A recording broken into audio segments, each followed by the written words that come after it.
Hi everyone. I hope everyone is doing fine. So let's start today's lecture. Today we are going to learn about round robin scheduling in OS. In OS. So round robin means for each process we are going to give some time to execute in the CPU, and after that time expires we will preempt the CPU from that process and we are going to give the CPU to the next process in ready queue. Simple language में अगर बोले तो क्या है कि आप कुछ time के लिए प्रोसेस को सीपीयू के अंदर एग्जीक्यूट करवाओगे और जैसे ही वो टाइम एक्सपायर होगा आप इस प्रोसेस को सीपीयू से वापस बाहर निकालोगे और नेक्स्ट प्रोसेस को सीपीयू अलोकेट होगा। अब ये टाइम क्वांटम जो है ये डिपेंड करता है कि क्वेश्चन में क्या गिवन है और ये क्वेश्चन टू क्वेश्चन वेरी करेगा। सो जो ये टाइम लिमिट है कि इतने टाइम के लिए एक प्रोसेस को सीपीयू मिलेगा, उसके बाद प्रोसेस बाहर आ जाएगी और नेक्स्ट प्रोसेस सीपीयू के अंदर जाएगी, इसको हमने नाम दे रखा है कि ये है टाइम क्वांटम। अब राउंड रोबिन शेड्यूलिंग के अंदर क्राइटेरिया आपका क्या है? First one is time quantum और सेकंड क्या है आपका? अराइवल टाइम, कि कौन पहले आया है। सो mode of operation is pre-emptive. Pre-emptive means कि आपका सीपीयू फोर्सफुली आपसे प्रीएम्प्ट किया जा सकता है। If a process is executing in the CPU it can be forcefully preempted and next process will be assigned to the CPU. Clear है? तो चलिए एक बार इसका चार्ट देख लेते हैं कि आपका राउंड रोबिन शेड्यूलिंग काम कैसे करेगा। सबसे पहले है आपका रेडी क्यू के अंदर कुछ प्रोसेसेस हैं, मान के चलिए P1 P2 और इस तरीके से कुछ प्रोसेसेस हैं। So we will select a process. एक प्रोसेस को आपने सेलेक्ट किया, फिर हम उसको सीपीयू के अंदर लेके आए, फिर हमने चेक किया कि क्या इसका बर्स्ट टाइम मीन्स कि एक प्रोसेस को अपना टास्क पूरा करने के लिए कितना टाइम चाहिए, ये है आपका बर्स्ट टाइम। तो क्या बर्स्ट टाइम क्वांटम जो सीपीयू का है उससे कम है? अगर है तो आप यस की तरफ चलिए, इस प्रोसेस को एग्जीक्यूट करवाइए for its burst time and then it will go towards the termination. Process execute करेगा for its burst time and फिर ये टर्मिनेट कर देगा, मतलब इसने अपना टास्क कंप्लीट कर लिया है। On the other hand, if burst time is not less than or equal to time quantum, then we will move toward no. No means execute process for time quantum, जितना time आपको allocate करेगा CPU उसके लिए आप execute करवाओगे and time quantum expire हो जाएगा, फिर आप दोबारा से रेडी क्यू के अंदर आ जाओगे, देन आपका दोबारा टर्न आएगा and this process will repeat जब तक आपका बर्स्ट टाइम ख़त्म ना हो जाए। ओके, जब तक एक प्रोसेस कंप्लीट नहीं कर लेगी अपना एग्जीक्यूशन तब तक ये प्रोसेस रिपीट होता रहेगा। सो चलिए एक क्वेश्चन सोल्व करके देखते हैं इसी के ऊपर। So there are 6 processes P1 P2 P6। Arrival time given है, बस टाइम हमारे पास है। तो राउंड रोबिन क्वेश्चन को सोल्व करने के लिए आपके पास एक तो गांठ चार्ट होगा और सेकंड है आपका रेडी क्यू। हमें पता है कि सीपीयू से आपकी प्रोसेस को प्रीएम्प्ट किया जाएगा और उसको हम वापस लेके आ रहे थे आपका रेडी क्यू के अंदर, रेडी स्टेट के अंदर, तो इसलिए हमें अब की बार इस क्वेश्चन के अंदर रेडी क्यू भी मेंटेन करके रखनी है। तो चलिए शुरू करते हैं। सबसे पहले कौन आया? P1 आया। अराइवल टाइम क्या है इसका? 0 के ऊपर ये आया। टोटल टाइम इसको चाहिए था 4 नैनो सेकेंड्स का। अब सीपीयू का जो टाइम क्वांटम हमें गिवन है वो है time quantum is equal to 2 nano seconds.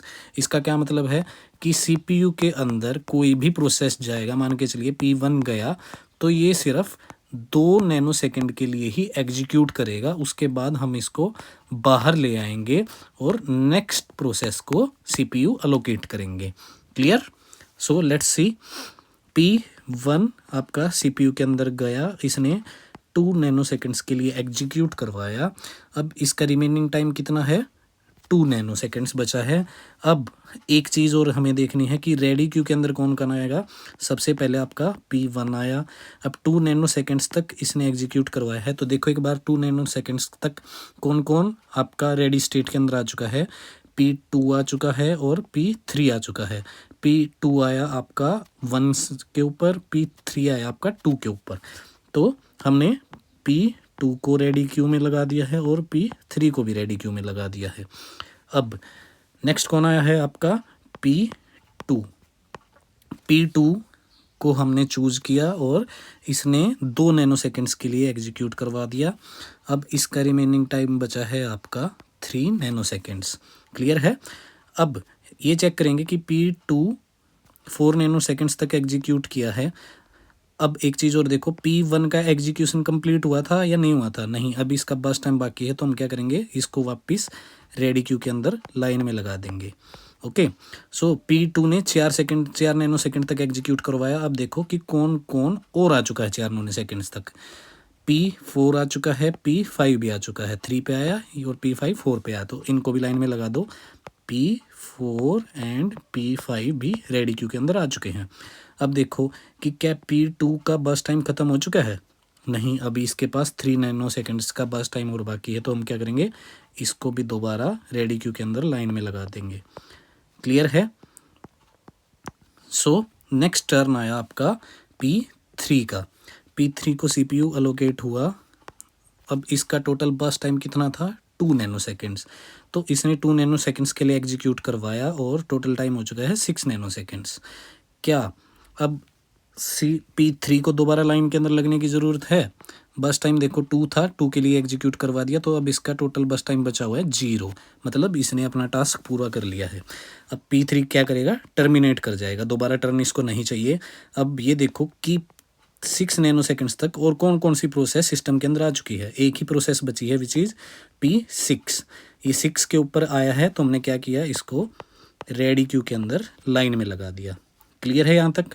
अब रेडी क्यू के अंदर देखो नेक्स्ट टर्न किसकी है, P1 को दोबारा CPU मिला। इसने दोबारा 2 नैनो सेकेंड के लिए एग्जीक्यूट करवाया। अब देखो क्या इसका बस टाइम ख़त्म हुआ या नहीं हुआ? हाँ जी, अब ख़त्म हो चुका है। तो क्या इसको दोबारा लाइन के अंदर लगाएंगे? नहीं, इस बार लाइन में नहीं लगाएंगे क्योंकि इसका बस टाइम ख़त्म हो चुका है। तो ये टर्मिनेट कर जाएगा।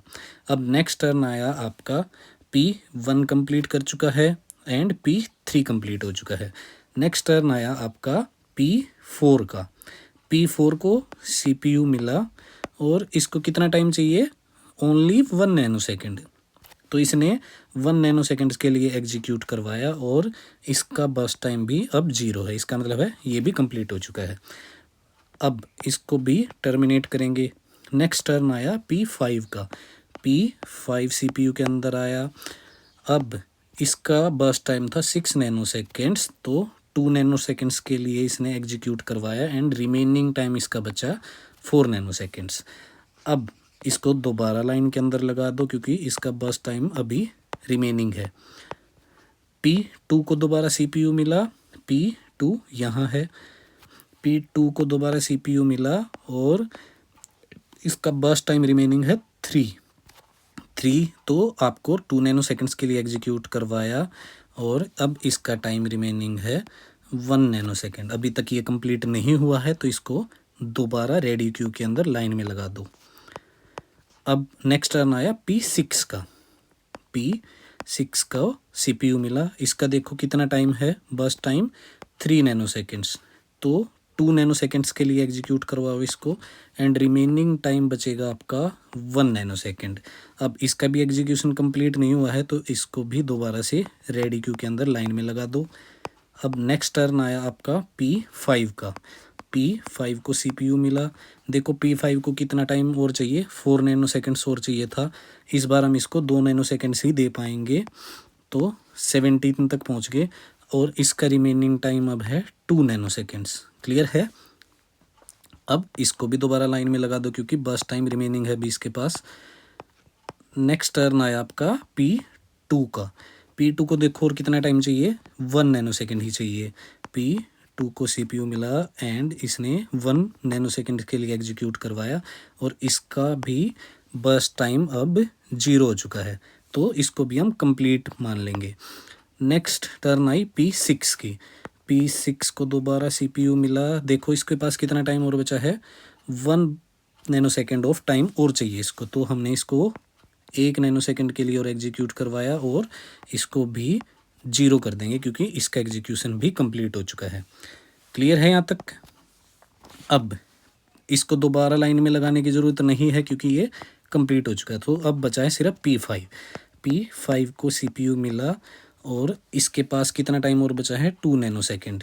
2 नैनो सेकेंड्स एग्जीक्यूट करवाओ तो टोटल टाइम आपके पास 20 नैनो सेकेंड्स हो गए हैं और इसका P5 का भी आपका बस टाइम अब 0 हो चुका है। तो सारी प्रोसेस कंप्लीट हो चुकी हैं। आपके पास चार्ट भी है कि किसने किस टाइम के ऊपर कंप्लीट किया और रेडी क्यू भी हमने मेंटेन की। अब P5 भी कंप्लीट हो चुका है, अब कोई प्रोसेस रिमेनिंग नहीं है। आई होप यहाँ तक सबको क्लियर है। अब चलो कंप्लीशन टाइम और टर्न अराउंड टाइम ये सारी चीज़ें फिल करते हैं। तो बताओ P1 का कंप्लीशन टाइम क्या है? देखो P1 कहाँ कंप्लीट हुआ है। पहले इसने 2 नैनो सेकंड तक एग्जीक्यूट करवाया, फिर ये 8 के ऊपर आया और आगे देखो है कहीं, तो इसने 8 नैनो सेकंड्स के ऊपर अपना टास्क पूरा कर लिया। तो इसका कंप्लीशन टाइम है 8 नैनो सेकंड्स। P2 का कंप्लीशन टाइम क्या है? देखो 18, तो इसने 18 के ऊपर अपना टास्क कंप्लीट किया। P3 का कंप्लीशन टाइम क्या है? देखो एक बार 6, इसने 6 के ऊपर कंप्लीट किया है। P4 का कंप्लीशन टाइम देखो क्या है? P4 ने कंप्लीट किया 9 के ऊपर, तो इसका कंप्लीशन टाइम है 9। P5 ने कहाँ कंप्लीट किया है? देखो एक बार, सबसे लास्ट में इसने ही कंप्लीट किया है, तो इसका कंप्लीशन टाइम है 21। P6 का कंप्लीशन टाइम देखो क्या है? 19। कंप्लीशन टाइम फिल कर लिया। ओके, यहाँ तक सबको क्लियर है। चलो अब टर्न अराउंड टाइम कंप्यूट करते हैं। कैसे करते हैं कि कंप्लीट किस टाइम पे किया है और आया किस टाइम पे था, कि आपका प्रोसेस किस टाइम पे कंप्लीट हुआ है और वो किस टाइम पे सीपीयू के अंदर आया था, कितने टाइम तक वो आपके सिस्टम के अंदर रहा है, दैट इज़ आपका टर्न अराउंड टाइम। चलो कंप्यूट करो एक बार। Completion time of first process is 8 और आया था ये, अराइवल टाइम है इसका 0, तो टर्न अराउंड टाइम है इसका टोटल 8। नेक्स्ट देखो P2 का क्या है? कंप्लीशन टाइम 18 है और अराइवल टाइम है 1, तो डिफरेंस है आपका 17। P3 का क्या है? कंप्लीशन टाइम है 6, अराइवल टाइम है 2, तो 4 नैनो सेकेंड टर्न। नेक्स्ट है P4 ने कंप्लीट किया 9 के ऊपर और आया था ये 3 के ऊपर, तो डिफरेंस है आपका 6। P5 का कंप्लीशन टाइम है 21 और अराइवल टाइम है 4, तो डिफरेंस आया आपका 17। और P6 का कंप्लीशन टाइम है 19 और ये आया था, अराइवल टाइम है 6, तो डिफरेंस इज़ 13। क्लियर है यहाँ तक? नेक्स्ट हम कंप्यूट करेंगे वेटिंग टाइम। वेटिंग टाइम कैसे करते हैं? Turn around time minus burst time. क्या फॉर्मूला है? टर्न अराउंड टाइम मतलब कितने देर के लिए प्रोसेस आपके सिस्टम के अंदर था और एक्चुअल में उसको कितना टाइम चाहिए था कंप्लीट करवाने के लिए, तो डिफरेंस दोनों का वो है आपका वेटिंग टाइम, कि उसने कितनी देर के लिए वेट किया। तो फर्स्ट के लिए देखो एक बार, टर्न अराउंड टाइम 8 है और बस टाइम इसको टोटल टाइम चाहिए था 4, तो डिफरेंस है 4। नेक्स्ट प्रोसेस का क्या है? टर्न अराउंड टाइम है 17 और टोटल टाइम चाहिए था 5, तो डिफरेंस इज 12। और P3 के लिए देखो, टर्न अराउंड टाइम है 4 और टाइम चाहिए था 2, तो डिफरेंस इज 2। नेक्स्ट प्रोसेस का टर्न अराउंड टाइम है 6 और इसको टाइम चाहिए था 1, तो डिफरेंस इज 5। नेक्स्ट प्रोसेस का टर्न अराउंड टाइम है 17 और एक्चुअल टाइम चाहिए था इसको 6, तो वेट किया इसने 11 सेकेंड्स के लिए। और P6 का टर्न अराउंड टाइम है 13 और इसको एक्चुअल में टाइम चाहिए था 3, तो इसने वेट किया 10 नैनो सेकेंड्स के लिए। अब एक नया कंसेप्ट और है आपका रिस्पॉन्स टाइम। रिस्पॉन्स टाइम पिछली वीडियो एक बार दोबारा देखो। रिस्पॉन्स टाइम क्या था कि फर्स्ट रिस्पॉन्स कब मिलता है किसी प्रोसेस को। ओके, फर्स्ट रिस्पॉन्स एक प्रोसेस को कब मिलेगा, ये कैलकुलेट करते हैं हम। फर्स्ट रिस्पॉन्स माइनस वो प्रोसेस कब आई थी, अराइवल टाइम, कि वो कब आया और उसको फर्स्ट रिस्पॉन्स कब मिला, वो है आपका रिस्पॉन्स टाइम। तो चलिए P1 को देखते हैं। P1 आया था 0 के ऊपर, इसको फर्स्ट रिस्पॉन्स मिला 0 के ऊपर, तो इसका रिस्पॉन्स टाइम है 0। नेक्स्ट है P2। इसको फर्स्ट रिस्पॉन्स मिला 2 के ऊपर, यहाँ देखिए 2 के ऊपर, और इसका अराइवल टाइम था 1, तो इसका रिस्पॉन्स टाइम है 1। P3 को रिस्पॉन्स मिला 4 के ऊपर और ये आया था 2 के ऊपर, तो 2। नेक्स्ट है आपका P4 को फर्स्ट रिस्पॉन्स मिला 8 के ऊपर और ये आया था P3 पे, तो इसका रिस्पॉन्स टाइम है 5। इसी तरीके से कैलकुलेट कर लेंगे, नेक्स्ट का भी 5 आएगा। और P6 को देखो फर्स्ट रिस्पॉन्स कब मिला है 13 के ऊपर और ये आया है 6 के ऊपर, तो इसका रिस्पॉन्स टाइम है 7। आई होप यहाँ तक सबको क्लियर है। तो चलो एक बार एवरेज टर्न अराउंड टाइम भी कैलकुलेट कर लेते हैं। एवरेज टर्न अराउंड टाइम क्या फॉर्मूला था, याद करो एक बार।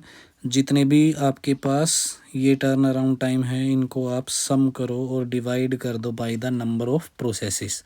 तो 8 + 17 + 4 + 6 + 17 + 13 टोटल नंबर ऑफ प्रोसेस हैं 6।